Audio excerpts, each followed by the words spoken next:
প্রতি বর্ষা মৌসুমেই রুই, কাতল, মৃগেল, পাঙ্গাস, কালীবাউস, রিটা, আইড়, কই, গ্রাসকাপ সহ নানা জাতের মাছে ভরে ওঠে সুনামগঞ্জের ওয়েজখালী মৎস্য অবতরণ কেন্দ্র। তবে এবছর মাছের সরবরাহ কমেছে।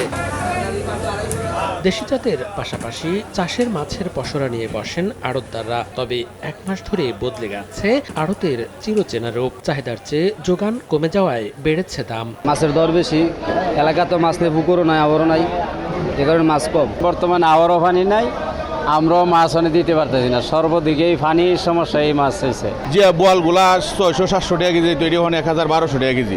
তো খুচরা বাজারে তো খুব সংকট মাছ। মাছ আমরা মনে করেন যে আগে যে লেড়ি কিনছি অনেক লেড়ি কিনেন না, মানে আপনার মনে করেন 11-12 কিনি আইনে মনে করেন এটা 200-400-500 টাকা বিক্রি করে পাই। অগ্নি বন্যার কারণে সব ফিশারি মেন বলতে ফিশারি মাছ বিক্রি করে ফেলছে, যার কারণে এখন সুনামগঞ্জ জেলার ভিতরে কোনো ফিশারিত মাছ নাই। এই কারণে বর্তমানে সুনামগঞ্জ জেলায় মাছের সংকট দেখা দিচ্ছে, যার কারণে মাছের দামও অনেক বৃদ্ধি। ওয়েজখালী মৎস্য অবতরণ কেন্দ্রে প্রতিদিন কয়েক ঘন্টায় লাখ লাখ টাকার মাছ বেচা কেনা হলেও এখন লাখ টাকার মাছও উঠছে না বাজারে। সময় সংবাদ, সুনামগঞ্জ।